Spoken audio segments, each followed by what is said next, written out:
Hello guys! This is Donna again and welcome back to my channel. For today's video, gagawa po ako ng pastillas. So, kung gusto nyong malaman guys kung paano ako gumawa ng pastillas, just keep on watching!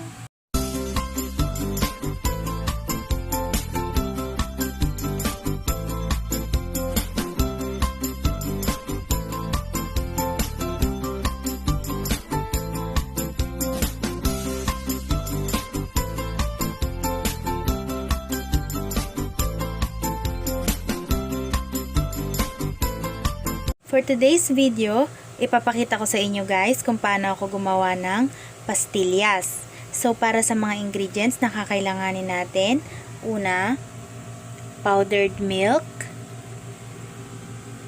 sugar, condensed milk, 390 grams yung gamit ko dito guys, and yung ating plastic wrapper. And of course, kakailanganin din natin dito guys ng mixing bowl. So, ayun lang. So, umpisahan na natin guys. So, ayan. Una guys, ilalagay lang natin muna yung ating condensed dito sa ating mixing bowl. Ibubuhos ko na siya guys lahat.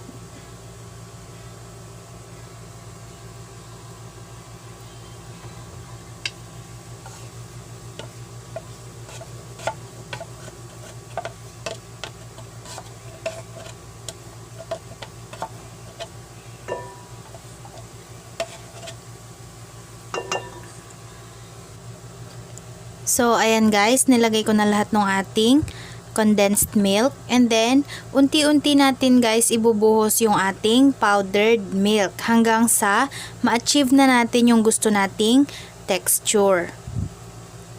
So, kukuha lang tayo guys ng kutsara.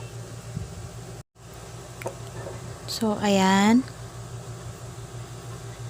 Maglalagay lang muna tayo ng mga 4 na kutsara ng powdered milk. Ayan. Tapos, mix lang natin siya.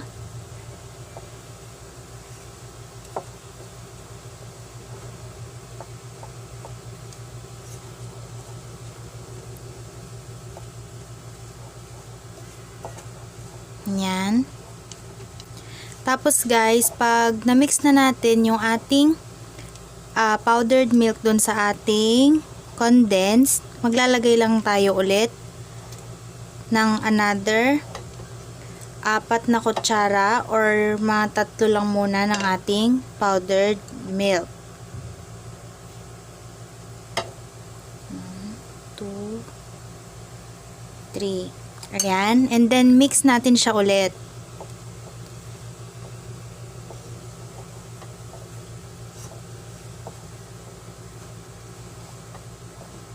Ayan, kung mapapansin nyo guys, medyo nagiging thick na yung ating mixture.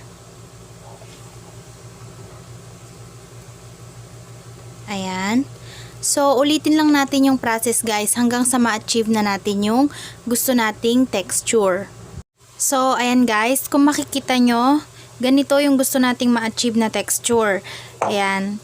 So, medyo mahirap siya guys haluin. So, ang ginawa ko, kinamay ko na lang siya kasi sobrang hirap niyang haluin. So, ganito guys, yung gusto nating texture, yung medyo nakakapag-hold na siya ng shape niya. Kaya, pwede na natin siyang i-shape ng kung anong gusto natin, pahaba or pabilog. So, umpisahan na natin guys na i-shape yung ating pastillas. So, ayan guys, kung makikita nyo meron ako ditong chopping board. So, dito ko guys i-shape yung ating mixture. Kukuha lang ako ng isang kutsara and then dito ko siya i-shape. So, ayan guys, ididip ko siya sa sugar ulit.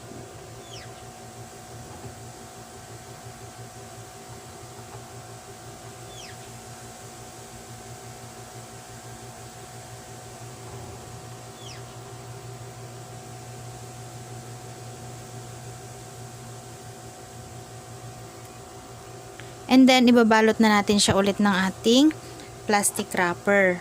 But before that, kailangan linisin muna natin guys yung mga dumikit na gatas sa ating chopping board para hindi dumikit sa ating plastic wrapper.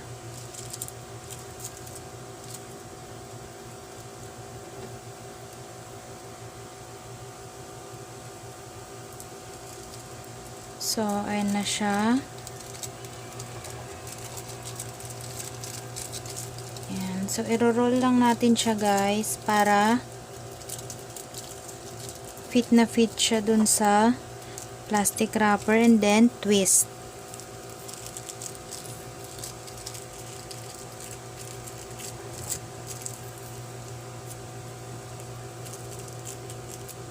So, ayan guys.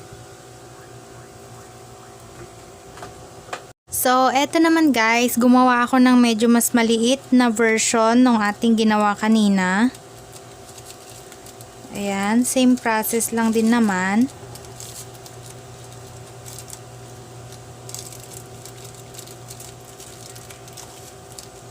Ayan.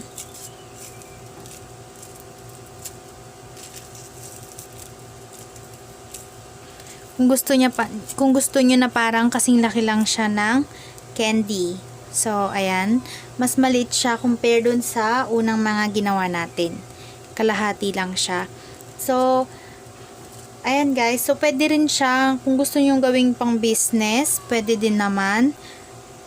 Yung karamihan ng mga nakikita ko, naka-jar na lang siya. Tapos, meron na lang siyang parang nakatusok na toothpick.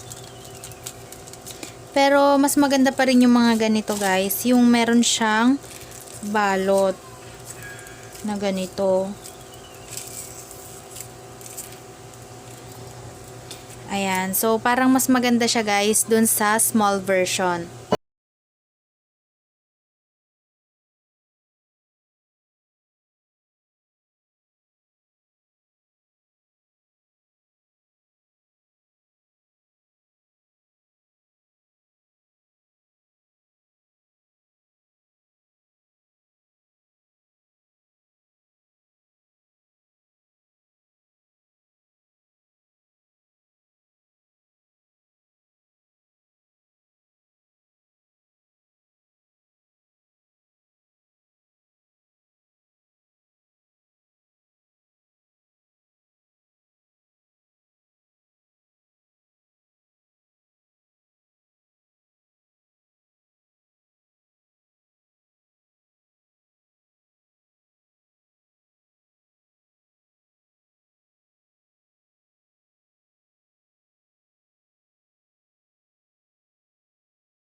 So, ito na guys, yung nagawa kong mga finished product.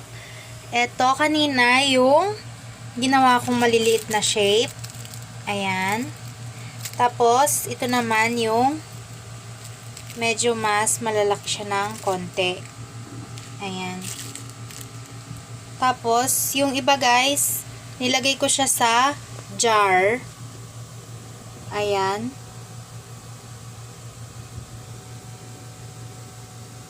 So, ayan na guys, lahat ng aking nagawa. So, hindi na ako gumawa guys ng bilog na shape. Ginawa ko na lang lahat siyang pahaba. Pambenta, pwede rin. Ayan, so patok na patok siya guys sa mga bata, sa mga chikiting. Kung meron kayong mga maliliit dyan, pwede siya guys. 'Di ba? At mas healthy pa siya sa ating mga chikiting kasi gatas lang yung ating ginamit na ingredients at sugar. So, ayan guys, ang ating pastillas. So, thank you guys for watching and please don't forget to subscribe sa mga bago lang sa channel ko. At huwag nyo na rin kalimutan guys, pindutin yung bell button below para updated kayo sa iba pang mga recipes na gagawin ko.